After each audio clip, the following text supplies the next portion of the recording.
Military science যারা পড়েছে তারা জানে একটা নিউক্লিয়ার যুদ্ধ বিশ্বের প্রেক্ষাপট চেঞ্জ করে রেখে দেবে।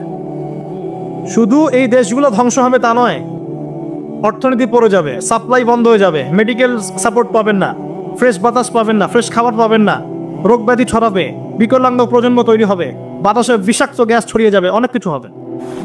একটা পৃথিবীর কাঠামো নষ্ট হয়ে যাবে এবং বিশ্ব এখন দাঁড়িয়ে আছে সামনে, যুদ্ধ অলরেডি শুরু হয়ে গেছে। একটা হাদিস আমি বলে দেই, আখিরুল জামানে মালহামা হবে একটা। এই হাদিস এখানে যুদ্ধের নাম বলা হচ্ছে মালহামা। মালহামা শব্দের অর্থ মহাযুদ্ধ।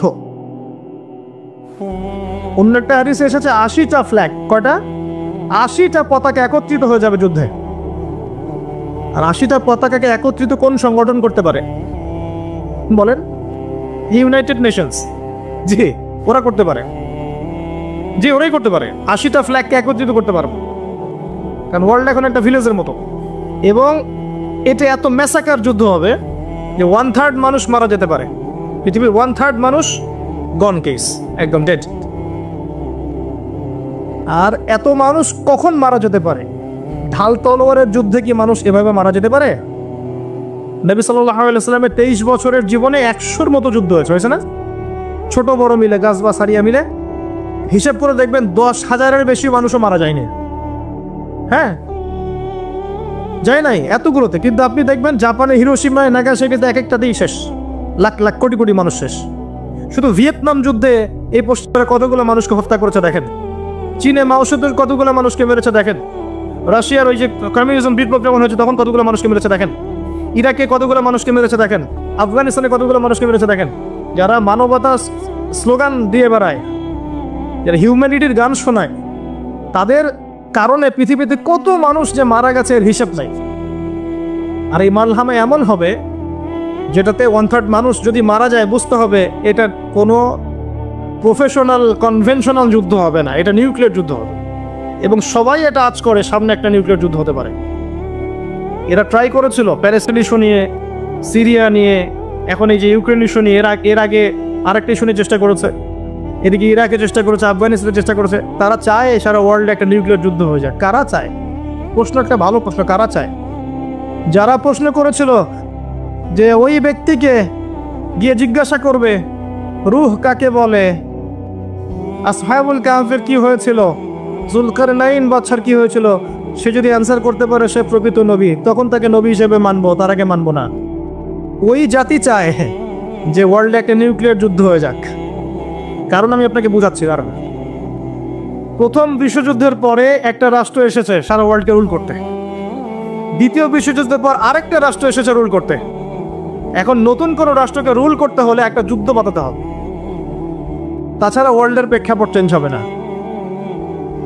গভীরতা বুঝে যান, ওয়ার্ল্ড অ্যাফেয়ার্স বুঝেন, জিওপলিটিক্স করেন, আপনি বুঝতে পারবেন। এবং এগুলো পড়তে হবে কোরআন সুন্নাহর চোখ দিয়ে। বাহ্যিক চোখ দিয়ে পড়লে বুঝতে পারবেন না। ওয়ার্ল্ড এদিকে যাবে, আপনার ম্যাসাকার একটা মালহামা আসবে। আমরা জানি প্রচুর মুসলিম মারা যাবে, প্রচুর, এই মহামারী দিয়েও এবং ওইসব আযাব গজবেও। আল্লাহ পাক মানুষ কমিয়ে ফেলবেন, অল্প মানুষ থাকবে। আল মাহদির সাথে অল্প মানুষ থাকবে, বেশি মানুষ থাকবে না। এবং এটা সুখবর নয় আমাদের জন্য, তিনি আসছেন। দুঃখবর আমাদের জন্য, জানেন? এটা সুখবর নয় কিন্তু আমাদের জন্য যে হ্যাঁ উনি আসবেন সব ঠিক হয়ে যাবে, এরকম নয় বিষয়টা। তখনকার অবস্থা ম্যাসাকার হবে, মানুষ তো ভাগ হয়ে যাবে। একদল তো তাকে অস্বীকার করবে এবং তাদের কাছেও দলিল থাকবে, যেমন এখন তাদের কাছে দলিল আছে। আরেক দল দেখবেন তার সাথে শহীদ। আরেকজন অল্প মানুষ বেঁচে থাকবে, এদের হাতে আল্লাহ পাক পতাকা দিবেন। কিন্তু এরাও দাজ্জালের অনুসারীদেরকে মারতে পারবে না। দাজ্জালের ফলোয়ার্সদেরকে মারার জন্য আল্লাহ পাক ঈসা আলাইহিস সালামকে নামাবেন পৃথিবীতে। এখনো তিনি বাকি আছেন। এখনো শেষ জামানার সবচেয়ে গুরুত্বপূর্ণ চরিত্র হচ্ছে ঈসা আলাইহিস সালাম। তার হাতেই মাসিহুদ দাজ্জাল মারা যাবে। আর আমি আপনাকে বলে দেই, মাসিহুদ দাজ্জালকে ফলো করবে এই জিউসরা, ইহুদিরা। এটা স্পষ্ট হাদিস, ইহুদিরা দাজ্জালকে ফলো করবে, স্পষ্ট হাদিস। এখন আপনি খেয়াল করে দেখেন, বিগত 100 বছর না, বিগত 2000 বছরে ইহুদিদের কোনো রাষ্ট্র ছিল না, কোনো রাষ্ট্র ছিল না। লাস্ট এই 70 বছরের রাষ্ট্র পেয়েছে। এদের ইউনাইটেড ছিল না, সারা ওয়ার্ল্ড থেকে এক জায়গায় এসেছে এবং সেখান থেকে সারা ওয়ার্ল্ডের সমস্ত বিষয় ডিল করছে এখন। এরা অলরেডি মঞ্চ প্রস্তুত করে ফেলেছে, আর আমরা এখনো ওই যে হালুয়া রুটি সামনে খাচ্ছি। কথা বললে মাইন্ড করে, কিন্তু বাস্তবতা এমন। এখানে আমি জানি যে আমাদের কিছু করার নাই আপাতত, কিন্তু ইনশাআল্লাহ তাআলা যদি গোড়ার থেকে কাজ শুরু করেন, আল্লাহ পাক এমন প্রজন্ম নিয়ে আসবে ইনশাআল্লাহ যারা ইসলামের পতাকা হাতে নেবে। ইনশাআল্লাহ দেখে নিন, ইনশাআল্লাহ তাআলা এটা হবে। কিন্তু এখন সামনের দিনগুলো খারাপ খারাপ। এখন আমি আপনাকে বলি, এই মাসিহুদ দাজ্জাল থেকে আপনাকে একটা সূরা বাঁচাবে, যে সূরার নাম সূরাতুল কাহফ। কোন সূরা? এই সূরা জুমার দিনে পড়া আপনার জন্য সুন্নাহ। আজকে জুমার দিন সূরা কাহফ মাস্ট বি তেলাওয়াত করবেন। আল্লাহর ওয়াস্তে অর্থটা বোঝার চেষ্টা করেন। আমি কোনোদিনও বলিনি যে কোরআন তেলাওয়াত করলে কি নাই, আল্লাহর কসম কোনোদিনও না। কিন্তু আপনি তেলাওয়াত করলে এর ভিতরে অর্থটা বুঝতে পারবেন না যদি আপনি অর্থ না জানেন, আরবি ব্যাকরণ না জানেন, আরবি ভাষা না জানেন, তাফসীর না পড়েন, আপনি তরজমা না পড়েন, আপনি বুঝতে পারবেন না। আল্লাহ পাক বলছেন ওয়াতাসিমু বিহাবিল্লাহি জামিআন ওয়া লা তাফাররাকু, একসাথে থাকো, বিভক্ত হয়েও না। এই যে আমি আয়াতটা তেলাওয়াত করে অর্থ করে শোনালাম, এখন আপনার কলিজার মধ্যে একটা বিষয় মেসেজ পৌঁছালো যে আল্লাহ পাক ঐক্যবদ্ধ থাকতে বলেছেন। শুধু যদি আমি আয়াতটা তেলাওয়াত করতাম, অর্থ আপনাকে না বলতাম, আপনি না বুঝতেন, আপনি কিন্তু মেসেজটা পেতেন না। পেতেন? আল্লাহ বলেছেন জিনার ধার কাছে যেও না, ওয়ালা তাকরাবু জিনা। আমি যদি শুধু এটা তেলাওয়াত করে দিই আপনাকে অর্থটা না বলি, আপনি বুঝতে পারবেন না। আল্লাহ বলেছেন সুদ ছেড়ে দাও, না ছাড়লে আল্লাহ এবং তার রাসূলের সাথে যুদ্ধের ঘোষণা শুনে রাখ, সূরা বাকারায় আছে। এখন আমি যদি ওয়াদারু মা বাকিয়া মিনার রিবা ওয়া ইল্লাম তাফআলু ফাআযানু বিহারবি মিনাল্লাহি ওয়া রাসূলিহি এই আয়াতে অর্থ করে না শোনাই, আপনি কি বুঝতে পারবেন? আর আপনি যদি অর্থ না জানেন তাহলে কি বুঝতে পারবেন? তাহলে কি আল্লাহর বার্তা জানার জন্য অর্থের প্রয়োজন নাই? এটাই বোঝাতে চেয়েছে। এবং এই অর্থ আপনি করতে পারবেন না যদি আপনি অ্যারাবিক ল্যাঙ্গুয়েজ না জানেন, ভাষা না জানেন, মাদ্রাসার বইগুলো না পড়েন, আলেম ওলামার কাছে না যান। এগুলোতে যেতেই হবে, তারপরে আপনি এগুলো শিখবেন ইনশাআল্লাহ। শেখাটা আমাদের উচিত। এই সূরা অর্থ সহ পড়েন, সূরা কাহফ গভীরভাবে পড়ার চেষ্টা করেন। এই সূরাই আপনাকে বাঁচাবে ইনশাআল্লাহ মাসিহুদ দাজ্জাল থেকে। এই সূরার প্রথম 10টা আয়াত মুখস্থ করবেন, আজকেই মুখস্থ করবেন। হাত উঁচু করেন, কারা কারা মুখস্থ করবেন? সূরা কাহফের প্রথম 10টা আয়াত অবশ্যই মুখস্থ করবেন। নবী সাল্লাল্লাহু আলাইহি ওয়াসাল্লাম বলেছেন এই 10টা আয়াত যে মুখস্থ করবে, তার জীবদ্দশায় যদি দাজ্জাল বের হয়, দাজ্জাল তার কোনো ক্ষতি করতে পারবে না ইনশাআল্লাহ। এর সাথে শেষের 10টা আয়াত মুখস্থ করেন এবং এটা তেলাওয়াত করেন, অর্থটা বোঝার চেষ্টা করেন। আমি শুধু এতটুকু বলে দিই, আপনাকে কিছু সারমর্ম বলে দিচ্ছি আমি। সেটা হলো, এই সূরার মধ্যে 4টা গল্প আছে। কয়টা? 4টা। আসহাবুল কাহফের কি হয়েছিল, যুলকারনাইন বাদশার কি হয়েছিল বা আলাইহিস সালাম, নবী মুসা আলাইহিস সালাম এবং খিদির আলাইহিস সালামের মাঝখানের জ্ঞানের এনকাউন্টার, আরেকটা হচ্ছে 2 বন্ধুর গল্প, একজন বড়লোক একজন গরিব। আপনি পড়া শুরু করবেন নবী মুসা আলাইহিস সালাম এবং খিদির আলাইহিস সালামের গল্প থেকে। ওখানে আপনি পাবেন কিভাবে এটাকে পড়তে হবে। ওখানে আপনি পাবেন যে আপনাকে খিদির হতে হবে, 2 চোখ দিয়ে দেখতে হবে, বাইরের চোখ ভিতরের চোখ। বাহ্যিক চোখ দিয়ে সব বুঝতে পারবেন না, আধ্যাত্মিকত্ব লাগবে। এরপরে আপনি 2 বন্ধুর গল্প পড়েন, তারপরে আসহাবুল কাহফের গল্প পড়েন। এটা গল্প না, আসলে এটা ঘটনা। এই ঘটনা আপনাকে দাজ্জাল থেকে বাঁচানোর মেসেজ দিবে। আসহাবুল কাহফ যা যা করেছেন, আপনি আমি যদি তাই তাই করতে পারি তাহলে বাঁচতে পারবেন, অন্য কোনো অপশন নেই। এটাই সেই মেসেজ। আসহাবুল কাহফ যা যা করেছেন গুহাবাসী, আপনাকেও তাই তাই করতে হবে, তখন আপনি মাসিহুদ দাজ্জাল এবং তার সভ্যতা ফেতনা থেকে বাঁচতে পারবেন, অন্য কোনো অপশন নাই। আর সবশেষে একটা সুসংবাদ যুলকারনাইন আলাইহিস সালাম। এটা হচ্ছে এরকম যে যুলকারনাইন আলাইহিস সালামকে আল্লাহ মাশরিক মাগরিব সমস্ত রাজত্ব দিয়েছিলেন। অচিরে আল্লাহ পাক এই ঘটনা ঘটাবেন আরো 2 জন ব্যক্তিকে দ্বারা, আল মাহদী এবং ঈসা ইবনে মারইয়াম। এই মেসেজগুলো আপনাকে সূরা কাহফ দিবে ইনশাআল্লাহ। গভীরভাবে পড়েন, অন্তত একটা বার অর্থ সহ পড়েন, গবেষণা করেন। যে তাফসীরটা আপনার কাছে ভালো মনে হয়, মারিফুল কোরআন হোক, জালালাইন হোক, ইবনে কাসির, আপনার কাছে যেটা ভালো মনে হয় ওটা নিয়ে বসেন। জুমার দিনে এই আমলগুলো করেন। আল্লাহ পাক আপনার জুমার দিনে বারাকাত নাজিল করুক। আল্লাহ পাক জুমার দিনে আপনাদের দোয়াগুলো কবুল করুন এবং জুমার অন্যান্য আমলগুলো সঠিকভাবে করার তৌফিক এনায়েত করুন। আর জনগণ দেখবেন ওই যে চাল ডাল কেনার জন্য ট্রাকের পিছনে দৌড় দিচ্ছে। এই কৃত্রিম সংকট তৈরি করেছি আমরা। আল্লাহ পাক রিজিক দিয়েছেন অফুরন্ত আসমান জমিন থেকে, মানুষ এইসব দুর্নীতি করে রিজিকগুলো নষ্ট করেছে। বিশ্বের বুকে একমাত্র দেশ, অনন্য একটা দেশ যেখানে আল্লাহ পাক আসমান জমিনের বারাকার দরজা খুলে দিয়েছেন। শস্য শ্যামল, সুজলা সুফল, আপনি যে কোনো প্রোডাক্ট এখানে উৎপন্ন করতে পারবেন। মাটি এমন উর্বর, আপনার সমুদ্র আছে, প্রাকৃতিক সম্পদ আছে, আপনার গ্যাস আছে, কয়দিন পর তেল আসবে ইনশাল্লাহ, নদী নালা আছে, অক্সিজেন ফ্রেশ পাবেন, খাবার ফ্রেশ পাবেন। আমাদের প্রোডাক্ট যদি আমরাই খেতাম, খেয়ে শেষ করতে পারতাম না, জানে না? আর যদি আমরা ঠিকঠাক মতো আমাদের এই প্রোডাক্টগুলোর হক আদায় করতাম, মাপে কম না দিতাম, মানুষের ভালো চিন্তা করতাম, নিজের স্বার্থ কম চিন্তা করতাম এবং টাইম টু টাইম জাকাত দিতাম, আমাদেরকে ওয়ার্ল্ড ব্যাংক থেকে লোন নিতে হতো না। আমার কথা বুঝতে হলে ইকোনমিক্স বুঝতে হবে। এই লোন শোধ করতে আমাদেরকে সুদ দিতে হয় এবং এটা সরকারের পক্ষে হিমশিম খেতে হয়, কষ্টকর হয়ে যায়। যদি প্রত্যেক মুসলিম সঠিক সময়ে জাকাত দিত এবং এই জাকাতগুলোকে যদি কালেক্ট করার মতো কোনো পথ ও পদ্ধতি থাকতো উপরের লেভেল থেকে, যে সব মুসলিম নিসাব পরিমাণ সম্পদ হলেই জাকাত দিতেই হবে বাধ্যতামূলক, আপনি দেখতেন ওই যে কিসের ব্রিটেন, আমেরিকা আর কিসের রাশিয়া, চায়না, এদের চেয়ে বেশি ডেভেলপমেন্ট করতে পারতাম আমরা ইনশাআল্লাহ। বড় বড় সেক্টরে, মিলিটারি সেক্টরে, মিডিয়ায়, আপনার ফাইন্যান্সে, মেগা প্রজেক্টগুলোতে এবং টেকনোলজিতে দেখতেন, মিলিটারি সায়েন্সে, অস্ত্রশস্ত্রে, প্রত্যেকটা ক্ষেত্রে দেখতেন বাংলাদেশ সুপার পাওয়ার হতো। আমরা কয়জন জাকাত দেই, কয়জন ট্যাক্স দেই? আমরা নিজেরা ঠিক না হলে ভাই কোশ্চিনকালেও অবস্থার উন্নতি হবে না। এটা প্রথম কথা। নিজেরা ঠিক না হলে আলাইকুম আনফুসাকুম লা ইয়াদুররুকুম মান দাল্লা ইন ইহতাদাইতুম, এটা শুনেন আগে ভালো করে। নিজে ঠিক না হলে কখনো আমরা মাথা তুলে দাঁড়াতে পারব না। আমরা যখন অন্যের কাছে লোন নেই তখন তারা আমাদের সাথে এমনভাবে বিহেভ করে, মনে আমরা ওরা দাস মনে হচ্ছে, আমাদের কিনে ঠাট্টা মস্করা করে। এগুলো সব মিডিয়া আসে এখন। আমরা যদি সঠিকভাবে জাকাত দিতাম, সিন্ডিকেট না করতাম, দুর্নীতি না করতাম, আল্লাহকে ভয় করে চলতাম, বিশ্বাস করেন আল্লাহ পাক এত চমৎকার একটা ভৌগোলিক অবস্থা আমাদেরকে দিয়েছেন আমাদের দেশকে, যে এমন কোনো বিষয় নাই যেটা আল্লাহ পাক এখানে দেন নাই। প্রত্যেকটা জিনিস, 5টা মৌলিক বিষয় লাগে না? খাদ্য, বস্ত্র, বাসস্থান, শিক্ষা, চিকিৎসা। কোনটা নাই বলেন তো? এটা কিন্তু আল্লাহ দ্রোহী মানুষদের কারণে হয়নি, আল্লাহওয়ালা মানুষরা এখানে আছেন বলে এটা হয়েছে। এখানে অগণিত ওলামে কেরাম এসেছিলেন, পীর বুজুর্গ এসেছেন, শায়েখ এসেছেন, আধ্যাত্মিক মানুষ এসেছেন। এই জমিনটা কিন্তু পবিত্র। ইতিহাস পড়ে দেখেন, এই জায়গার ইতিহাস পড়ে দেখেন, বহু আল্লাহওয়ালা মানুষ এসেছেন, দিন প্রচার করেছেন, চলে গেছেন।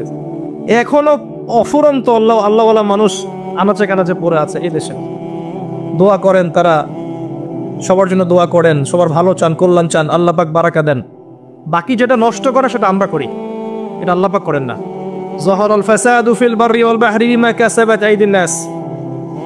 জলে স্থলে যত বিপর্যয় ছড়িয়ে পড়েছে এটা মানুষের হাতের কামাইয়ের কারণ, আমাদের কারণে।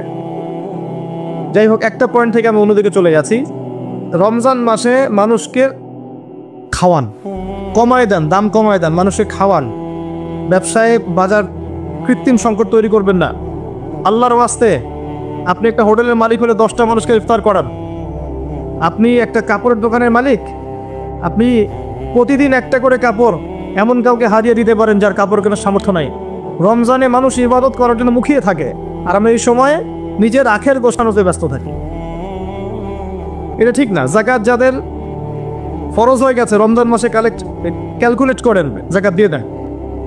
এবং যদি পারেন সামাজিকভাবে কালেক্ট করেন, রাষ্ট্রীয়ভাবে কালেক্ট করেন। যদি পারেন সংগঠন আছে না, ছোট ছোট অ্যাসোসিয়েশন, এগুলো দিয়ে কালেক্ট করেন, সবার মাঝে বিলান, যেখানে উপযুক্ত খাতে বিলান।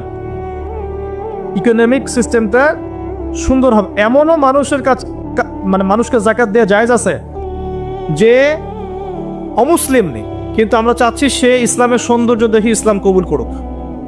বাল মুআল্লাফাতি কুলুবুহুম, একটা খাত আছে, 8টা খাতের একটা খাত। আমরা কখন এই কাজটা করেছি? কিন্তু দেশের আনাচে কানাচে মানুষ, এক শ্রেণীর মানুষ মুসলিমদেরকে খ্রিস্টান বানাচ্ছে। এই খবর আছে আপনার? খবর পাবেন না, কারণ তারা আমাদের মতো আবেগী না, আমাদের মতো বোকাও না। কেন আমরা আবেগী, কেন বোকা? মনে করেন কিছু একটা করলাম, একদম ভিডিও করে ছবি তুলে সারা মিডিয়া অনলাইন ফাটায় ফেলায় যে আজকে আমি একটা কাজ করেছি। আজকে যে ব্যক্তিটা খ্রিস্টান হয়ে গেছে এ কিন্তু অনলাইনে আসে না, যে ওকে খ্রিস্টান বানিয়েছে সেও পোস্ট দেয়নি যে আমি আজকে একজনকে খ্রিস্টান বানালাম, দিয়েছে? এই জায়গায় বুদ্ধিবৃত্তিক পার্থক্য আছে আমাদের সাথে ইসলামের শত্রুদের। আমাদের মরক্কো থেকে ইন্দোনেশিয়া পর্যন্ত দেখবেন ইসলামিক কান্ট্রি, একটা চেইনের মতো, সবাই মুসলিম কান্ট্রি। অস্ত্র শক্তি, গভর্নমেন্ট, জনগণ সব আমাদের মুসলিম। এর মাঝখানে একটা কান্ট্রি দেখবেন ইসরায়েল, সবার ঘুম হারাম করে রেখে দিয়েছে। বুদ্ধিভিত্তিক ভাবে ওদের সাথে আমরা হেরে গেছে। বিগত 100 বছর ওরা যেসব জায়গায় উন্নতি করেছে, ওরা এত মানুষকে ফুটিয়ে বেড়ায়নি যে আমি এটা করেছি, আমি এটা করেছি, আমি এটা করেছি। বুদ্ধিভিত্তিক পার্থক্য দেখেন।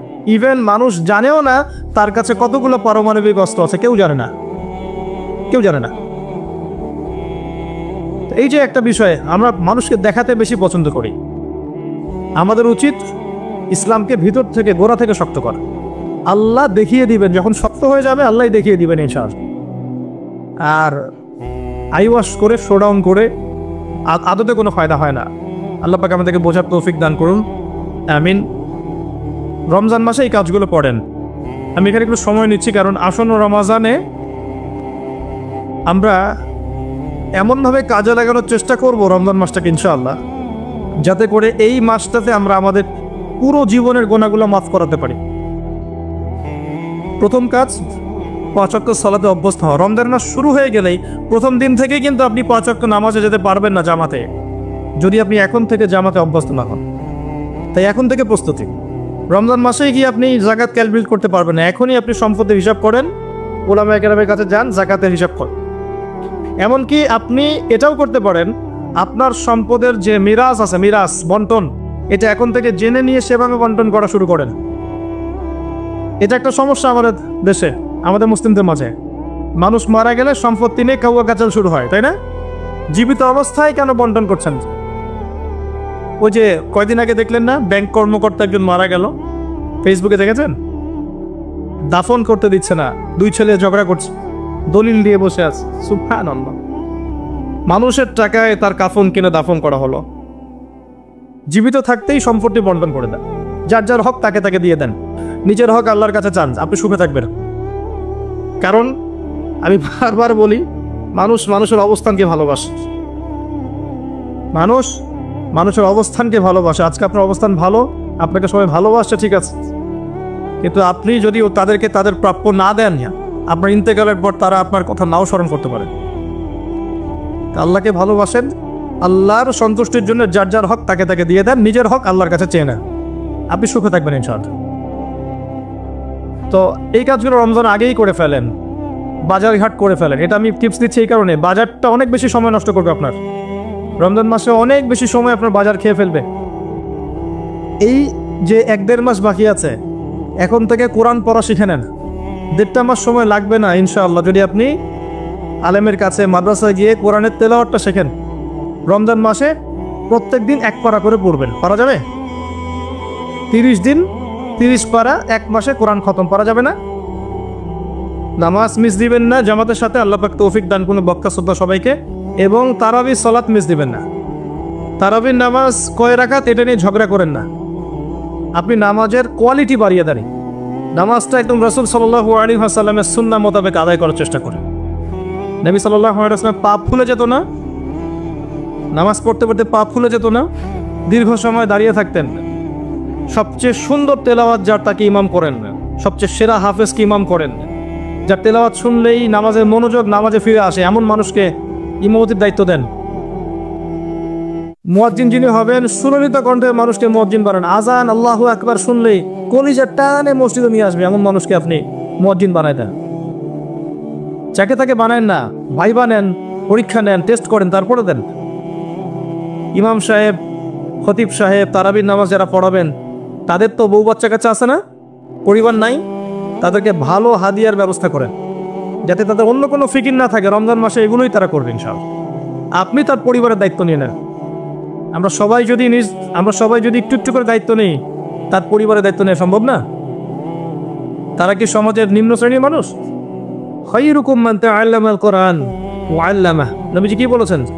সর্বশ্রেষ্ঠ মানুষ তারাই যারা নিজেরা কোরআন শেখে অপরকে শেখায়, তাদেরকে মূল্যায়ন করেন। তাদের আমরা খেয়াল করে দেখি অনেক সময় তারা মসজিদ কমিটির কাছে জিম্মি হয়ে যায়। এমনটা করবেন না, তাদের সম্মান তাদেরকে দিন, ইখতিয়ার দিন। সুন্দর মতো তারা নামাজ পড়াবে, তারাবির নামাজ পড়াবে ইনশাআল্লাহ।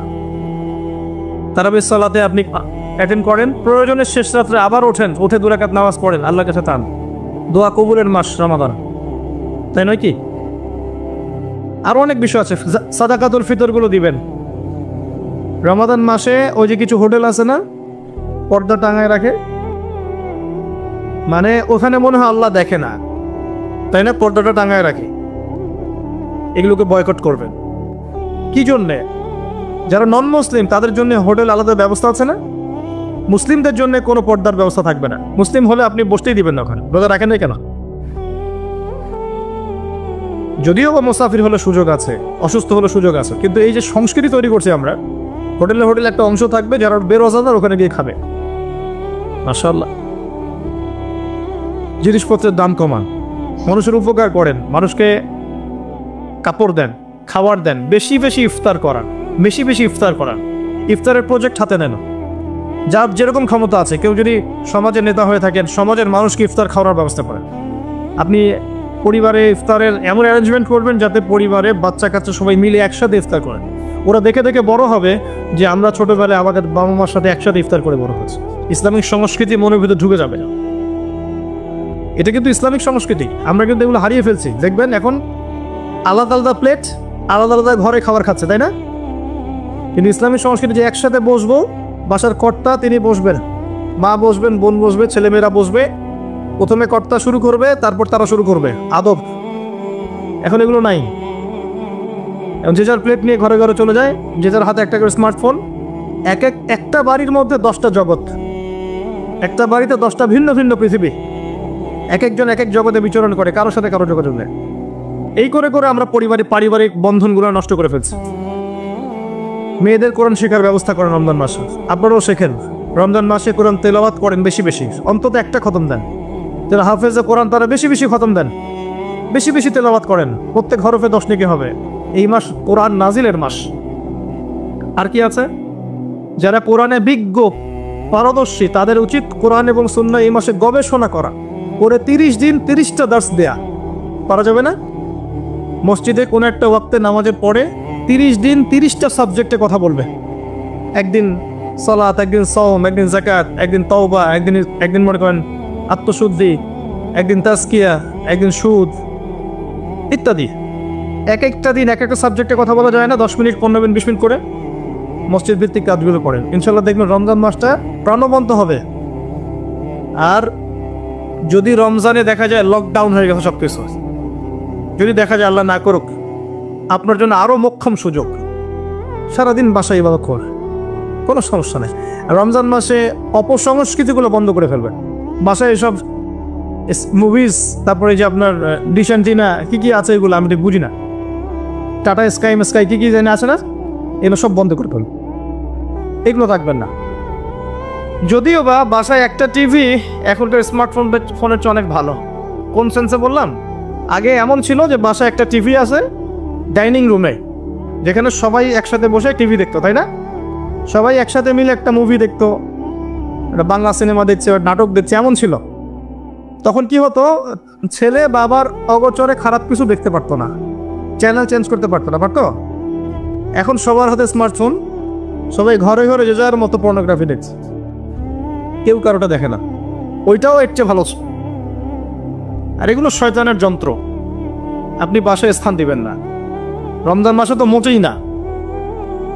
আল্লাহ পাক আমাদেরকে আসন্ন রমজানে পৌঁছে দিন, এবং আমরা দোয়া করি আল্লাহ পাক রমজানটাকে আমাদেরকে সর্বোচ্চ এফোর্ট দিয়ে কাজে লাগানো তৌফিক এনায়েত করুন। আমিন। সাল্লাল্লাহু আলাইহি ওয়াসাল্লাম রমাদান মাসকে পেয়েছে, নিজের গুনাহ মাফ করাতে পারলো না, তার জন্য ধ্বংস। আমরা যেন ওই কাতারে না পড়ি, আল্লাহ পাক আমাদেরকে হেফাজত করুন। আমিন। তৃতীয় শরীতে তিনি তখন বলছেন সাল্লাল্লাহু আলাইহি ওয়াসাল্লাম, ধ্বংস হোক সেই ব্যক্তি যার সামনে আমার নাম উচ্চারণ করা হয়েছে, সে আমার নাম শুনে দরুদ পড়ে নাই। জীবনে কখনো যেন এমন না হয় যে আপনার সামনে মুহাম্মদ সাল্লাল্লাহু আলাইহি ওয়াসাল্লাম নামটা উচ্চারিত হয়েছে, আপনি দরুদ পড়েন নাই, এমনটা যেন কখনো না হয়। সবচেয়ে শ্রেষ্ঠ দরুদ কোনটা? দরুদে ইব্রাহিম, এটা পড়বেন। যদি এটা না পারেন সকাল সন্ধ্যায় এতটুকু পড়বেন, আল্লাহুম্মা সাল্লি ওয়া সাল্লিম আলা নবিয়িনা মুহাম্মদ। দরুদ সকালে 10 বার, সন্ধ্যায় 10 বার। ফজিলত রাসূলুল্লাহ সাল্লাল্লাহু আলাইহি ওয়াসাল্লাম আপনার জন্য সুপারিশ করবেন ইনশাআল্লাহ। যে ব্যক্তি সকাল সন্ধ্যায় 10 বার করে দরুদ পড়ে, নবী সাল্লাল্লাহু আলাইহি ওয়াসাল্লাম ইনশাআল্লাহ ওই ব্যক্তির জন্য সুপারিশ করবেন ইনশাআল্লাহ। এই আমলগুলো করতে কি আপনাকে সরকার বাধা দিবে? প্রশাসন বাধা দেয়? আমরা অনেক ক্ষেত্রে উপরের দিকে আঙ্গুল তুলে বসে থাকি।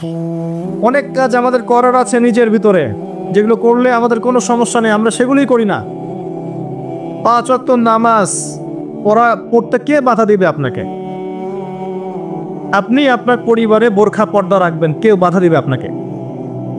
আপনি বলছেন আমি সুদ খাবোই না, আমি সুদের চাকরি করব না, শশা বিক্রি করে খাবো, তাও ভালো, কে বাধা দিবে আপনাকে? কে ফোর্স করবে সুদ খাতে? আপনি বলছেন যে আমি ঘুষ দিয়ে চাকরি নিব না, আমি চাকরি করবো না, প্রয়োজনে ব্যবসা করে খাবো, কেউ বাধা দিবে আপনাকে? আপনি বলছেন যে আমি প্রত্যেক মাসে একটা বার কোরআন খতম করব, কেউ বাধা দেবে? ডেইলি জিকির আজকার করবেন, কেউ বাধা দিবে? অনেক সুযোগ আছে, এমন না সব দরজা বন্ধ হয়ে গেছে, বিষয়টা এমন নয়। অনেক কিছু করার আছে। আপনি যদি মানবতার সেবায় কাজ করতে চান, কেউ বাধা দিবে? সামাজিক প্রকল্প করলে কেউ বাধা দিবে? রক্তদান কর্মসূচি করতে চান, কেউ বাধা দিবে? গাছ লাগান, কেউ বাধা দিবে? এতিমদের দায়িত্ব নেন, কেউ বাধা দিবে? আপনি যদি একটা বিধবা মেয়েকে বিয়ে করেন, কেউ বাধা দিবে? একটা তালাকপ্রাপ্ত মেয়েকে বিয়ে করে আপনি তার দায়িত্ব নিয়েছেন, তার গার্ডিয়ান হয়েছেন, কেউ বাধা দিবে? এগুলো নেককার কাজ নয়? এগুলো সৎ কাজ নয়? তো সৎ কাজ করার রাস্তা কি সব বদ্ধ হয়ে গেছে? আল্লাহ পাক এজন্যই বলেছেন, ইয়া আইয়ুহাল্লাযীনা আমানু, হে মুমিনগণ, আলাইকুম আনফুসাকুম, তোমরা নিজেরা নিজেদের আত্মশুদ্ধির খবর নাও, নফসের খবর নাও। লা ইয়াদুররুকুম মান দাল্লা ইন ইহতাদাইতুম ইলাল্লাহি মারজিউকুম জামিআন ফায়ুনাব্বিউকুম বিমা কুনতুম তা'মালুন। আসেন, জুমার এই দিনে অনেক আমল আছে যেটা আপনাকে আল্লাহর কাছাকাছি নিয়ে যাবে ইনশাআল্লাহ, রাসূল সাল্লাল্লাহু আলাইহি ওয়াসাল্লামের সুপারিশ পাইয়ে দিবেন ইনশাআল্লাহ। তার মধ্যে একটা কাজ হচ্ছে বেশি বেশি দরুদ পড়া। পারবো ইনশাআল্লাহ? আপনি একটা টার্গেট নেন যে আমি এই জুমার দিনে 100 বার দরুদ পড়বো, করা যাবে? কেউ বাধা দিবে? আমি বলছি না 100 বারই পড়তে হবে, এটা আমি বলছি না, কিন্তু আমি সংখ্যা ফিক্স করতে বলছি না। আপনি একটা টার্গেট নিয়েছেন যে আমি 100 বার মিনিমাম পড়বো আজকে, কেউ বাধা দিবে? এটা কি বেদাত হয়ে যাবে? আচ্ছা, জুমার দিন অন্যতম একটা আমল হচ্ছে, অন্যতম আমল সেটা হলো জুমার সলাতের জন্যে, ভালো করে শোনেন, জুমার সলাতের জন্যে আগে আগে মসজিদে যাওয়া। আমরা কি করি? প্রথম রাকাত হয়ে গেছে, দ্বিতীয় রাকাতে শেষ বৈঠক বাকি আছে, দৌড় দিয়ে মসজিদে যান। অনেক মুসল্লি দেখবেন জাস্ট নামাজটা শুরু হওয়ার আগে আগে মসজিদে ঢুকবে, অথচ নবী সাল্লাল্লাহু আলাইহি ওয়াসাল্লাম বলেছেন, জুমার দিনে কেউ যদি সকাল সকাল উত্তম রূপে গোসল করে, উত্তম রূপে গোসল কোনটা এটা জানেন তো? আমরা ফরজ গোসল যেমন করে করি, এটা সর্বোত্তম গোসল। উত্তম রূপে গোসল করেছে, সবচেয়ে সেরা জামাটা পরেছে, সবচেয়ে সেরা উত্তম পোশাকটা। আমরা মসজিদে যাওয়ার সময় সবচেয়ে খারাপ পোশাকটা পরি। আর যদি দেখা যায় কোনো পলিটিক্যাল নেতা দাওয়াত করেছেন, সবচেয়ে সুন্দর কাপড় পরে গেলাম, দাঁড়ান, আপনি আল্লাহর সাথে মসজিদে দেখা করতে যাচ্ছেন, কেন সবচেয়ে নোংরা জামাটা পরে যান? আপনি সবচেয়ে উত্তম পোশাক পরে যাবেন। দলিল দিব, ওই যে হাদিসে জিবরিল, জিবরাইল আলাইহিস সালাম মসজিদ নববীতে আসলেন, এসে নবী সাল্লাল্লাহু আলাইহি ওয়াসাল্লামের হাঁটুর সাথে হাঁটু লাগিয়ে বসলেন। ওই হাদিসের মধ্যেই আছে, দেখবেন, রজুলুন শরীদুল বায়াদুস সিয়ার, একদম উত্তম ধবধবা কাপড় পরে সে মসজিদে এসেছে, প্রমাণ। তো জুমার দিনে যদি আপনি সবচেয়ে সেরা সুন্দর পোশাকটা পরেন, আগে উত্তম রূপে গোসল করেন, আতর খুশবু ব্যবহার করেন, ব্যবহার করে আপনি খুতবা শুরু হওয়ার আগেই, খুতবা মানে বয়ান, এটা শুরু হওয়ার আগেই আপনি পায়ে হেঁটে মসজিদে আসেন, ইমাম সাহেবের কাছাকাছি বসেন এবং মনোযোগের সাথে তার খুতবা শোনেন, কাউকে কষ্ট না দেন, এমনকি কারোর সাথে এতটুকু না বলেন যে চুপ করো। কেউ পাশে কথা বলছে, আপনি এতটুকু বলবেন না, চুপ করো। সাহাবে কেরাম হাতের মধ্যে পাথর রাখতেন ছোট ছোট, যদি দেখতেন কেউ কোনো জরুরতে কথা বলছে, পাথর নিয়ে ঢিল দিতেন। মুখ দিয়ে বলতেন না, চুপ কর। এই কাজ যদি কেউ করে এবং ইমামের সাথে নামাজ শেষ করে, নবী সাল্লাল্লাহু আলাইহি ওয়াসাল্লাম বলছেন প্রত্যেক পদক্ষেপে 1 বছরের রোজা, 1 বছরের নফল নামাজের নেকি পাবেন। এই ফজিলতটা আপনি জুমার দিনে অর্জন করতে পারেন। কয়েকটা কাজ আবার বলছে। প্রথমে উত্তম রূপে গোসল করা সকাল সকাল, তারপরে সবচেয়ে সুন্দর পোশাক পরা, আতর খুশবু ব্যবহার করা, পায়ে হেঁটে মসজিদে যাওয়া, বাহনে চড়ে নয়, অনেক দূরে থাকলে আলাদা কথা, পায়ে হেঁটে যাওয়া। তারপর ইমাম সাহেবের কাছাকাছি বসা, ইমাম সাহেবের কাছাকাছি বসে মনোযোগের সাথে খুতবা শ্রবণ করা। খুতবায় কোনো কথা বলবে না, কাউকে বিরক্ত করবে না, কাউকে কষ্ট দিবে না, এই যে ফোন নিয়ে টিপাটিপি করবে না, ঠিক আছে? এবার ইমাম সাহেবের সাথে নামাজ শেষ করবে। প্রত্যেক পদক্ষেপের বিনিময়ে 1 বছরের নফল সওম, 1 বছরের নফল নামাজের নেকি হবে ইনশাআল্লাহ। করা যাবে ইনশাআল্লাহ। জুমার দিন, জুমার দিন আরেকটা আমল আছে, যদি পারেন করবেন, সবার পক্ষে হয়তো সম্ভব হয় না, তবে যে করতে পারবেন তার জন্য বিশাল ফজিলত আছে। সেটা হলো, এটা শুধু জুমার দিনেই নয়, অন্য দিনেও করা যায়, তবে জুমার দিনটা আমরা একটু গুরুত্ব দিই এই কারণে বলছি। ফজরের নামাজ জামাতে পড়া, ফজরের নামাজ জামাতে পড়া, এরপরে উঠে চলে না যাওয়া, বসে থাকা, বসে বসে আল্লাহ জিকির করতে থাকা, তাসবিহ তাহলিল তিলাওয়াত, আপনার যত আমলগুলো করেন আপনি সকাল সন্ধ্যা জিকির আজকার এগুলো শেষ করা। শেষ করে সূর্য উঠে গেল, পিছনে সূর্য উঠে গেল, সূর্যটা একটু উঠে গেছে, ইশরাকের সময় হয়েছে, আপনি এখন 2 রাকাত নফল নামাজ পড়লেন, পড়ে বাসায় ফিরে গেলেন। নবী সাল্লাল্লাহু আলাইহি ওয়াসাল্লাম বলছেন একটা কবুল হজ, একটা কবুল উমরার নেকি হবে ইনশাআল্লাহ। এটা করা যায় জুমার দিনে, কারণ জুমার দিনে আমরা কম বেশি মসজিদে আসি, আল্লাহ আমাদেরকে তৌফিক দান করুন। আর 2-একটা কথা বলছি, বলে আমি অন্য প্রসঙ্গে যাচ্ছি। জুমার দিন আরেকটা গুরুত্বপূর্ণ কাজ হচ্ছে দোয়া করা। কি করা? বেশি থেকে বেশি দোয়া করা। 2টা মুহূর্ত আছে এই দিনে যে দোয়া করলে দোয়া কবুল হবেই ইনশাআল্লাহ, আল্লাহ পাক ফিরিয়ে দিবেন না ইনশাআল্লাহ। যদি আপনার আকীদায় শিরক না থাকে, যদি আপনার আমলের মধ্যে বেদাত না থাকে, এবং যদি আপনার রিজিকে হারাম না থাকে, ইনশাআল্লাহ দোয়া কবুল হয়ে যাবে। সময় দুটো হচ্ছে, ইমাম সাহেব খুতবা শুরু করেছেন, এখান থেকে সালাম ফিরানোর আগ পর্যন্ত। ইমাম সাহেব খুতবা শুরু করেছেন, এখান থেকে সালাম ফিরানোর আগ পর্যন্ত মনে মনে দোয়া করতে থাকবেন। আরেকটা হচ্ছে আসরের সালাতের পর থেকে মাগরিব পর্যন্ত, এই সময়টুকুর মধ্যে দোয়া কবুল হবে ইনশাআল্লাহ। করা যাবে? আমাদের অনেক চাওয়া আছে না, নিজের জন্যে, পরিবারের জন্যে, সুস্থতার জন্যে, আমাদের সমাজের জন্যে, দেশের জন্য আমাদের চাওয়া আছে না, উম্মার জন্য আমরা চাই না? এই চাওয়াগুলো পূরণের মোক্ষম সময় খুঁজে খুঁজে দোয়া করতে হয়। দোয়া কবুলের সময়গুলো খুঁজে খুঁজে দোয়া করতে হয়। যে এখন এই মজলিসে দোয়া কবুল হচ্ছে ইনশাআল্লাহ, যখন দিনের জন্য মানুষ বসে এই জায়গায় মানুষের দোয়া কবুল হয়। যখন বৃষ্টি পড়ে তখন দোয়া করলে দোয়া কবুল হয়।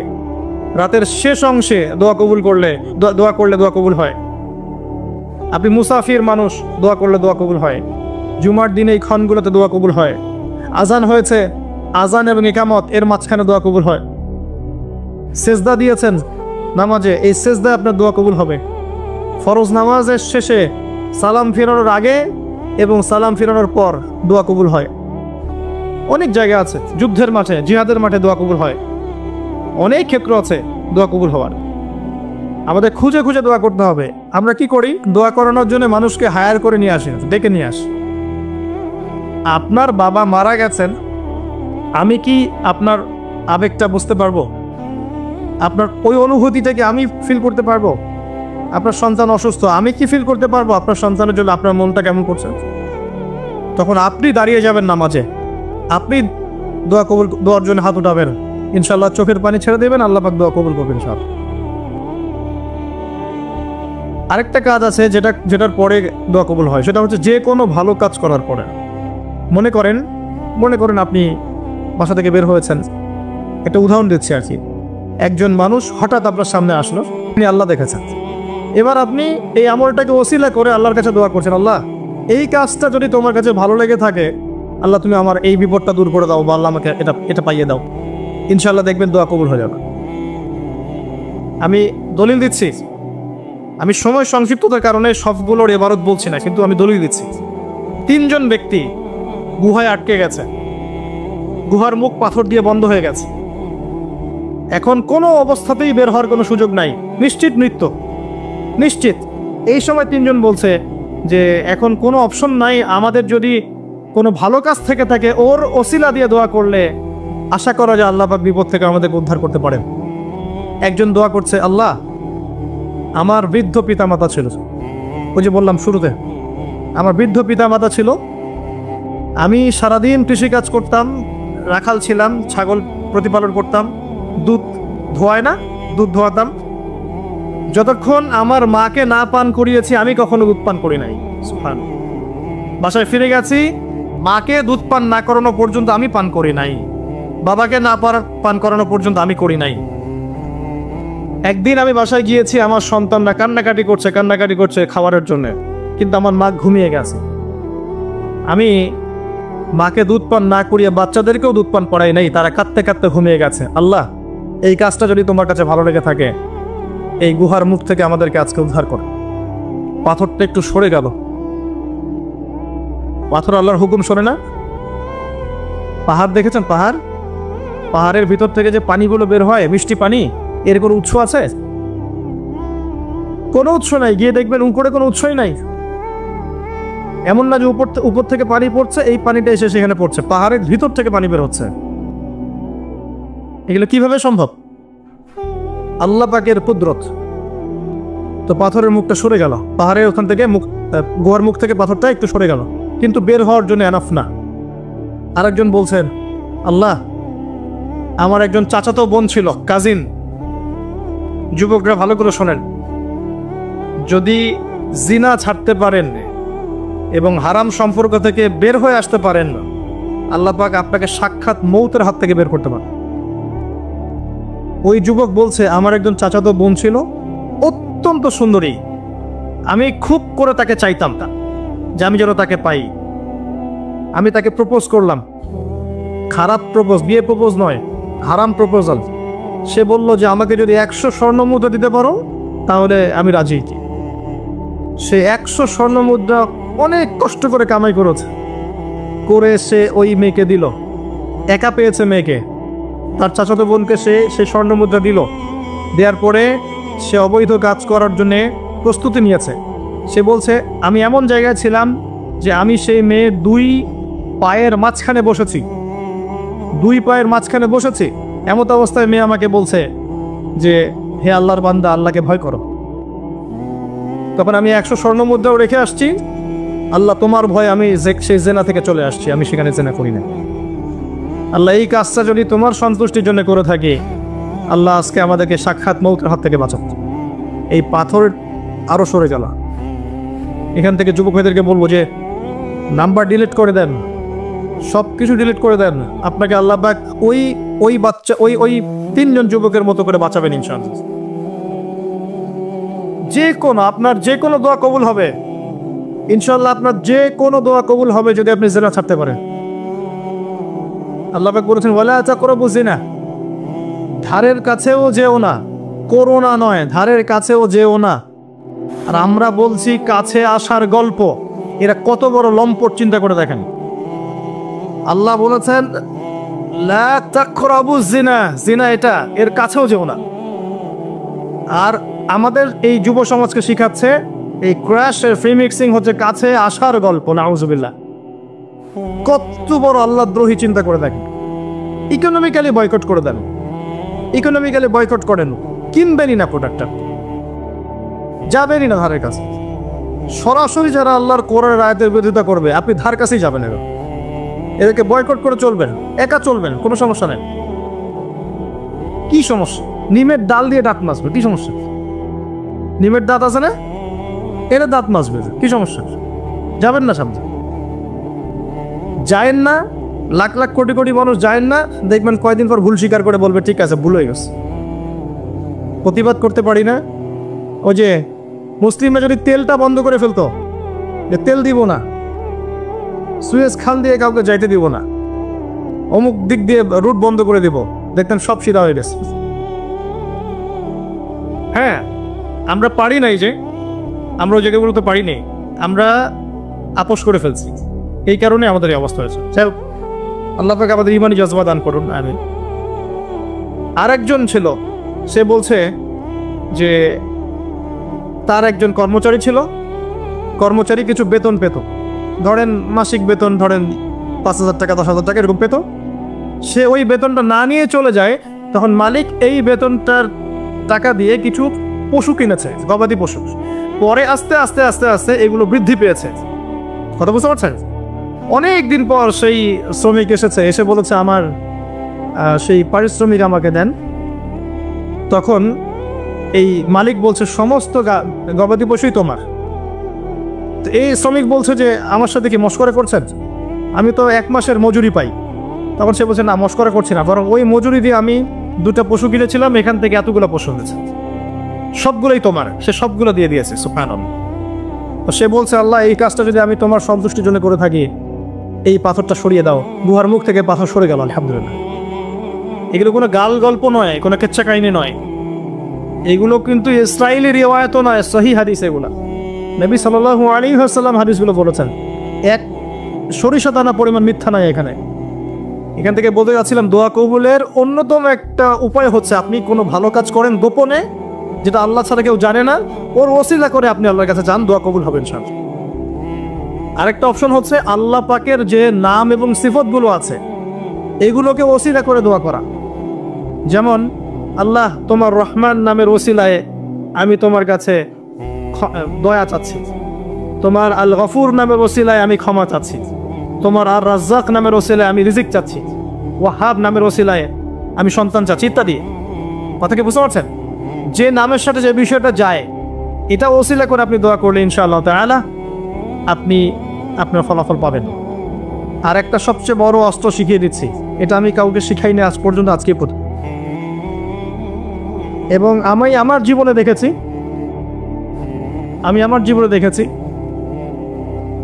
এই ওসিলা করে যা চেয়েছি পাইনি এমন কোনোদিনও যায় নাই, আলহামদুলিল্লাহ।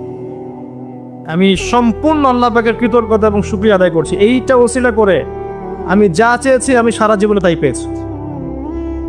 এবং আমি বিশ্বাস করি আমি যা পেয়েছি, এই বয়সে আমি যা পেয়েছি, আল্লাহ পাক কোটি কোটি মানুষকে তা দেন নাই, এটা আমি বিশ্বাস করি।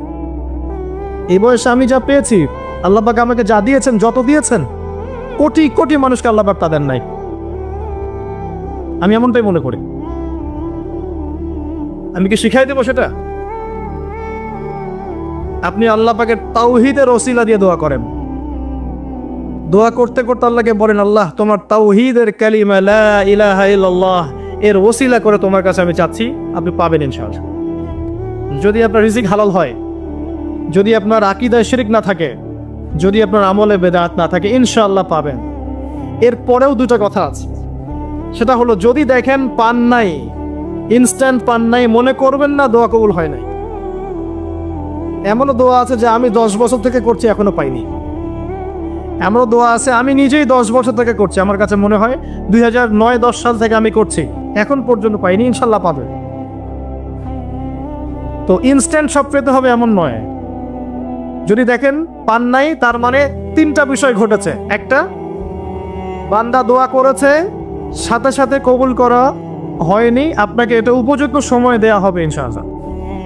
2 নাম্বার, এই যে আপনি আল্লাহর কাছে চেয়েছেন, এর ওসিলায় আল্লাহ পাক আপনার আমল, আপনার তাকদীর থেকে কোনো বিপদ আপদ সরিয়ে দিয়েছে, আপনি বুঝতে পারেননি।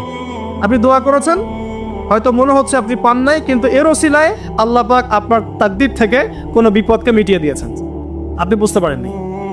আরেকটা হচ্ছে 2টার কোনোটাই হয়নি, পরকালে কিয়ামতের মাঠে আল্লাহ আপনাকে দিবেন জন্য জমা রেখেছেন। অতএব দোয়া করলে কোনো লস নাই, বেশি বেশি দোয়া করবেন, সিজদায় বেশি বেশি দোয়া করবেন, ফরজ সালাতের আগে পরে করবেন, নরমালি হাত তুলে দোয়া করবেন, নফল নামাজ পড়ে করবেন, দান সাদাকা করে করবেন, কোরআন তেলাওয়াত করে করবেন, দোয়া বাড়িয়ে দেন। আত্মশুদ্ধির কথা আমরা যে বলি না, কয়েকটা বিষয় জড়িত। বেশি বেশি কোরআন তেলাওয়াত করলে আত্মশুদ্ধি হয়, বেশি বেশি জিকির করলে আত্মশুদ্ধি হয়, আল্লাহ মানুষের সহবতে গিয়ে পড়ে থাকলে আত্মশুদ্ধি হয়, বেশি বেশি দোয়া করলে আত্মশুদ্ধি হয়। বেশি বেশি পরকালের কথা ফিকির করলে আত্মশুদ্ধি হয়, এগুলোর খুব বেশি প্রয়োজন। আত্মশুদ্ধি না থাকলে আমরা আগামীতে পথ চলতে পারবো না। একটা বাতি থেকেই বাতি জ্বলবে, বাতি থেকেই বাতি জ্বলবে ইনশাআল্লাহ। আপনি নিজেকে ছোট মনে করেন না, তুচ্ছ মনে করেন না। একটা বাতি থেকেই হাজারটা বাতি জ্বলবে ইনশাআল্লাহ। আগে নিজে ঠিক হন, তারপরে কু আনফুসাকুম ওয়া আহলিকুম নার, নিজে জাহান্নামের আগুন থেকে বাঁচো, পরিবারবর্গকে বাঁচাও। পরিবারকে বাঁচান ভাই। পরিবার খুব কঠিন জিনিস, কারণ পরিবার কথা শুনতে চায় না। হ্যাঁ, দেখবেন মানুষ কথা শুনবে, পরিবারের লোক কথা শোনে না, এমন হবে। ওইখানে আপনাকে সবর করতে হবে। যদি দেখেন যে শেষমেশ দাওয়াত দিতে দিতে বুঝাতে বুঝাতে আর কথা শোনেই না, আপনি আলাদা হয়ে যান, তাও ভালো। কথা বুঝতে পারেন নাই? আসহাবুল কাহাফের মতো হয়ে যান, তারপরে আপোষ করেন অন্যায়ের সাথে। কারণ এই ফিতনাগুলো আপনাকে আল্লাহর পথে চলতে দিবে না, বাধা দিবে। সারাদিন দুনিয়ার ফিতনায় ব্যস্ত রাখবে আপনাকে। এর আগে সূরা আল ইমরানের 102 নম্বর আয়াত আছে, ইয়া আইয়ুহাল্লাযীনা আমানু ইত্তাকুল্লাহ, আল্লাহকে ভয় করো, হাক্কা তুকাতিহ, ভয় করার মতো ভয় করো, ওয়ালা তামুতুন্না ইল্লা ওয়া আনতুম মুসলিমুন, পরিপূর্ণ মুসলিম না হয়ে মৃত্যুবরণ করো না। কিভাবে পরিপূর্ণ মুসলিম হবে? ইয ক্বালা লাহু রাব্বুহু আসলিম ক্বালা আসলামতু লিরাব্বিল আলামিন, ইব্রাহিম আলাইহিস সালাম। যখনই আল্লাহর কোনো বিধান চলে আসবে, হুকুম চলে আসবে, সাথে সাথে আত্মসমর্পণ, এর নাম মুসলিম। বলবে না যুক্তি কি, দর্শন কি, বিজ্ঞান কি, জিজ্ঞেস করবে না, সে আত্মসমর্পণ করবে, এর নাম মুসলিম। প্রত্যেকটার পিছনে যুক্তি, বিজ্ঞান, দর্শন থাকবে ঠিকই, কিন্তু আপনার বুঝে নাও আসতে পারে, আপনার বুঝে নাও আসতে পারে। বুঝে না আসলে এর মানে এই নয় যে ওর মধ্যে কোনো বিজ্ঞান নাই, কোনো দর্শন নাই, কিছু নেই। ইব্রাহিম আলাইহিস সালামকে বলা হয়েছে সন্তানকে জবাই করো, জিজ্ঞেস করেননি এটা তো আনসাইন্টিফিক, কেন করব, যুক্তি কি, জিজ্ঞেস করেছেন? স্ত্রীকে রেখে আসো, বাচ্চাকে রেখে আসো, জিজ্ঞেস করেছেন? জনবনশূন্য জায়গায় আল্লাহ কি করব, কেন রেখে আসবো? ইসলাম এর নাম, ইসলাম এর নাম, এর নাম নয় এই সেজদা করো, সেজদা করো আদমকে, সে বলছে খলাকতানি মিন নার খলাকতাহু মিন তিন, এর নাম ইসলাম নয়। আপনি দেখবেন এখন তাওহীদের মধ্যে শিরক ঢুকে গেছে, সুন্নতের মধ্যে বেদাত ঢুকে গেছে, দেখবেন হালাল রিজিকের মধ্যে হারাম ঢুকে গেছে। খুব কম মানুষই এখন হালাল রিজিক খায়, খুব কম মানুষই। সবার ঘরে ঘরে এখন সুদ, সবার ঘরে ঘরে দেখবেন ঘুষের টাকা ঢুকছে, দুর্নীতির টাকা ঢুকছে, আত্মসাতের টাকা ঢুকছে। খুব কম মানুষ হালাল খায়।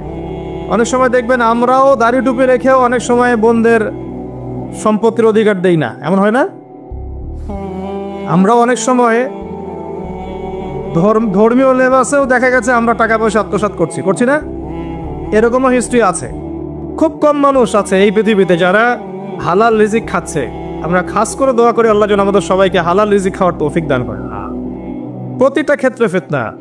আপনি সংস্কৃতিতে যান, সেখানে দেখবেন সংস্কৃতির নামে আমরা মেয়েদের সাথে কি করেছি, নারী পুরুষের ফ্রি মিক্সিং করে দিয়েছি। নারী পুরুষ বেলাল্লাপনে একসাথে চলাফেরা করছে, যেখানে আল্লাহ পাক কিছু চাইতে বলেছেন পর্দার আড়াল থেকে, তাই না? সূরা আহজাব পড়েন, সূরা নূর পড়েন। কিছু চাইলে একটা বেগারা নারী যদি কিছু চায়, তাকে পর্দার আড়াল থেকে চাইতে হয়।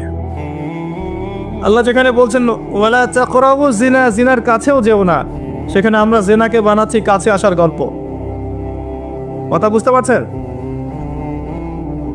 ফ্রি মিক্সিং একদম শুরু থেকে, স্কুল লাইফ থেকে শুরু হবে, একদম ওই যে ক্লাস 5-6 থেকে শুরু করে এসএসসি, এইচএসসি, অনার্স মাস্টার্স, প্রতিটা ক্ষেত্রে, স্কুল, তারপর কলেজ, তারপর বিশ্ববিদ্যালয়, সবখানে ফ্রি মিক্সিং।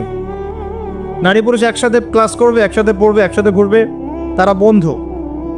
আল্লাহ পাক যে সম্পর্কটাকে হারাম করেছেন, এটাকে হালাল করে আমরা শিক্ষা অর্জন করছি, জ্ঞান অর্জন করছি। প্রতিটা ক্ষেত্রে ফিতনা। এরপরেও আছে পোশাকের ফিতনা, মেয়েরা ছেলেদের পোশাক পরছে। আবার কোনো কোনো ক্ষেত্রে দেখবেন ছেলেরাও মেয়েদের পোশাক পরছে, প্রতিটা ক্ষেত্রে আপনি দেখবেন। এবং মেয়েরা ছেলেদের জায়গা নিয়ে নিচ্ছে সমাজে, প্রতিটা ক্ষেত্রে আপনি গিয়ে দেখেন, হোক সেটা আপনার দোকান বা শপিং মলস বা এয়ারপোর্ট বা আপনার ফিল্ম ইন্ডাস্ট্রি বা মডেলিং বা সংস্কৃতির কোনো ক্ষেত্র বা ব্যাংকিং সেক্টর বা corporate sector, even political sector, সব জায়গায় গিয়ে দেখবেন আপনি মেয়েরা ছেলেদের জায়গা নিয়ে নিচ্ছে। ফ্রি মিক্সিং, এটা ফ্রি মিক্সিংয়ের কারণে। এর ফলে আরও কিছু বিষয় হয়েছে। এর ফলে দেখবেন আপনি জেনা বাড়বে, পরকীয়া বাড়বে, ব্যভিচার বাড়বে, টিজিং বাড়বে এবং কোনো কোনো ক্ষেত্রে দেখবেন পরিবারের কাঠামো ভেঙে যাবে, ধর্ষণ বাড়বে। এর উপরেও আছে আপনার এই যে নগ্ন ফিল্মস, এই ফিল্মসগুলো দেখার মধ্য দিয়ে এবং গোপনে গোপনে এই পাপের সংস্কৃতিতে লিপ্ত থাকার মধ্য দিয়ে মানুষ ভিতর থেকে পশু হয়ে যাচ্ছে। প্রতিটা ক্ষেত্রে অর্থনীতি বলেন, সংস্কৃতি বলেন, আপনার পরিবারের দিকে তাকিয়ে দেখেন ফিতনায় ভর্তি, পরিপূর্ণ। পরিবারের কর্তারা এখন ইব্রাহিমের মতো নয়। পরিবারের সন্তান সন্ততি কোরআন সুন্নাহ বোঝে না, ওযুর ফরজ বোঝে না, নামাজ কালাম ঠিক মতো পড়ে না। পরিবারের মেয়েরা দেখবেন পর্দা করে না। পরিবারে তালিম নাই, হৃদ্যতা ভালোবাসা নাই, ইল্লা মাশাআল্লাহ। এর বাইরে আল্লাহর কিছু বান্দা আছেন, তাদের কথা ভিন্ন। ম্যাক্সিমাম পরিবারের অবস্থা, পরিবারের উপার্জনের ঠিক নাই, কোন পথে টাকা ঢুকছে পরিবারে ঠিক নাই, ঢুকলেই হলো, হালাল হোক আর হারাম হোক, এই হচ্ছে আমাদের টার্গেট। এনি হাও, যে কোনোভাবে আমাকে একটা জমি কিনতে হবে, বাড়ি করতে হবে, গাড়ি করতে হবে, স্ট্যাটাস বাড়াতে হবে, যেভাবেই হোক আমাকে এগুলো অর্জন করতে হবে। এই হচ্ছে আমাদের জীবনের উদ্দেশ্য। এখন ওয়ার্ল্ড অ্যাফেয়ার্সে গিয়ে তাকিয়ে দেখেন যে ইন্নাল ইনসানা লাফি খুসর, মানুষ অবশ্যই ক্ষতির মধ্যে আছে। আল্লাহ পাক বলেছেন এই পৃথিবীতে মানুষের ক্ষতি দুই রকম হয়, ইহকালীন এবং পরকালীন। দুনিয়াতে যত করাপশন বা দুর্নীতি, এর মূল কেন্দ্র হচ্ছে মানুষ। প্রতিটা ক্ষেত্রে মানুষ ফিতনা ফাসাদ সৃষ্টি করেছে। আল্লাহ এই কথাটা বলেছেন, যাহারাল ফাসাদু ফিল বাররি ওয়াল বাহরি বিমা কাসাবাত আইদিন নাস। জলে স্থলে যত বিপর্যয় ছড়িয়ে পড়েছে, এটা মানুষের হাতের কামাই, মানুষের হাতের কামাই। এমনকি আমরা পরিবেশটাকেও নষ্ট করে ফেলেছি, আবহাওয়াকে নষ্ট করে ফেলেছি, জলবায়ু নষ্ট করে ফেলেছি, পানির স্তর নিচে নামিয়ে দিচ্ছি, অপচয় করেছি। কোনো সেক্টর বাকি রাখি নাই ফাসাদ সৃষ্টি করতে। সামনে একটা বড় ফাসাদ অপেক্ষা করছে, আল্লাহ ভালো জানেন। একটা বড় মালহামা হবে পৃথিবীতে, মহাযুদ্ধ। এই যুদ্ধে পৃথিবীর অনেক মানুষ মারা যাবে, এমনটা হাদিসের মধ্যে এসেছে। কে জানে, আল্লাহ ভালো জানেন এটা কবে হবে, কত সালে, কিভাবে হবে, আল্লাহ ভালো জানেন। এমন হতেও পারে এটাই সেই পারমাণবিক যুদ্ধের সূচনা, আল্লাহু আলাম। কারণ তারা শুরু করেছিল প্যালেস্টাইনকে কেন্দ্র করে, সেখানে পারে নাই। সিরিয়াকে কেন্দ্র করে চেষ্টা করেছে একটা মহাযুদ্ধ লাগানোর, পারে নাই। সিরিয়াকে কেন্দ্র করে প্রায় হয়েই গিয়েছিল, এখানে অনেকগুলো দেশ ইনভলভ হয়ে গিয়েছিল, কিন্তু নিউক্লিয়ার যুদ্ধ পর্যন্ত যায়নি। কিছু মানুষ চাচ্ছে, একটা সভ্যতা চাচ্ছে যে পৃথিবীতে একটা মহাযুদ্ধ ঘটুক, এর ফলে পৃথিবীর ম্যাক্সিমাম মানুষ যেন মারা যায়, পরাশক্তিগুলো দমন হয়ে যায়, সে নতুন করে রাইজ করবে, সে অপেক্ষায় বসে আছে। এবং তার নাম কি সেটা আপনারা আমার চেয়ে ভালো জানেন। প্রথম বিশ্বযুদ্ধের পরে একটা কান্ট্রি বিশ্বের রুলিং স্টেট হয়েছে, দ্বিতীয় বিশ্বযুদ্ধের পর আরেকটা কান্ট্রি বিশ্বের রুলিং স্টেট হয়েছে। এখন অন্য কোনো রাষ্ট্রকে যদি পৃথিবীর শাসন রাষ্ট্র হিসেবে আত্মপ্রকাশ করতে হয়, তাহলে বিশ্বে আরেকটা বড় যুদ্ধের দরকার আছে। জ্ঞানী মানুষ ইশারা বুঝবেন, তারা এই চেষ্টাই করছে। এভাবে বিশ্বের পরাশক্তিগুলোকে তারা লড়িয়ে দেওয়ার চেষ্টা করছে এবং পিছন থেকে তারা দাবার গুটি চালছে, তারা সামনে আসবে না। এগুলো তারা বুঝবে যাদের দু চোখ আছে, খিদর আলাইহিস সালামের মতো। তারা বুঝবে না, লাহুম কুলুবুন লা ইয়াফকাহুনা বিহা ওয়া লাহুম আযানুন লা ইয়াসমাউনা বিহা ওয়া লাহুম আ'য়ুনুন লা ইউবসিরুনা বিহা উলাইকা কাল আনআম বাল হুম আদাল। এই শ্রেণীর মানুষ এগুলো বুঝবে না। তো পৃথিবীর প্রতিটা ক্ষেত্রে ফাসাদ মানুষ সৃষ্টি করেছে, আর মানুষের জন্য এই পৃথিবীর ক্ষতি অপেক্ষা করছে, পরকালীন ক্ষতি অপেক্ষা করছে। মানুষ বুঝতে পারছে না যে এর ফলে কি হতে পারে। মেডিসিন বন্ধ হয়ে যেতে পারে, পরিবেশের মধ্যে অক্সিজেনের লেভেল কমে যাবে, ফ্রেশ বাতাস পাবে না মানুষ, ফ্রেশ খাবার পাবে না, ইকোনমি পড়ে যাবে, তেলের দাম বেড়ে যাবে, প্রেশিয়াস জিনিস পাবেন না, নিত্য প্রয়োজনীয় জিনিসের দাম বেড়ে যাবে। এক নিউক্লিয়ার ওয়েপেন্সগুলো ওই জাপানের হিরোশিমা নাগাসাকির মতো নয়, এখনকারগুলো আরও অনেক শক্তিশালী। একটা বোমা একটা রাষ্ট্রকে উড়িয়ে দেওয়ার জন্য যথেষ্ট। মানুষ কঙ্কাল ছাই হয়ে যাবে, কিচ্ছু করতে পারবে না। আর যেসব রাষ্ট্রের এই ক্ষেপণাস্ত্র প্রতিরক্ষা ব্যবস্থা নাই, তাদের অবস্থা তো আরও অবস্থা খারাপ। কথা বুঝতে পারছেন না? ক্ষেপণাস্ত্র প্রতিরক্ষা ব্যবস্থা থাকে, কেউ যদি মিসাইল ছোড়ে সেটাকে আকাশেই ধ্বংস করা যায়। সেই প্রতিরক্ষা ব্যবস্থা যাদের নাই, তাদের কি অবস্থা হবে চিন্তা করতে পারেন। এই মালহামায় মুসলিমরাও জড়িয়ে যাবে। কারণ বিশ্ব এখন একটা, যেটা আমরা বলি যে গ্রামের মতো, ভিলেজ, একটা ওয়ার্ল্ড ভিলেজ, বিশ্ব একটা গ্রামের মতো হয়ে গেছে এখন। একদিকে ঢিল পড়লে আরেকদিকে এর প্রভাব পড়বে। তাই পুরো বিশ্ব একটা পরিবারের মতো হয়ে গেছে। একদিকে সমস্যা সৃষ্টি হলে সমস্ত বিষয়ের দিকে ইফেক্ট হবে, প্রত্যেকটা রাষ্ট্র ইফেক্টেড হবে।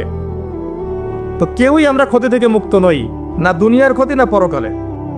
আর পরকালের ক্ষতি তো আপনারা আমার চেয়ে ভালো জানেন। মানুষের জন্য অপেক্ষা করছে পরকালের সওয়াল জবাব, কবরের আযাব, মিজান, পুলসিরাত, জান্নাত, জাহান্নাম। ইন্নাল ইনসানা লাফি খুসর। তারপরেও মনে হয় আমাদের চালচলন দেখলে যে ক্ষতি আমাদেরকে স্পর্শ করবে না। আমাদের ব্যাপারটা একটা এমন যে আরে অন্যদিকে কি হয় হোক, আমি তো ভালো আছি। যখন সব কিছু নষ্ট হয়ে যায় তখন নিজেও ভালো থাকা যায় না। থাকা যায়? যখন সব কিছু নষ্ট হয়ে যায় তখন নিজেও আর ভালো থাকা যায় না। তো আমাদের ভাগ্যেও ক্ষতি অপেক্ষা করছে, এটা সময়ের ব্যাপার মাত্র।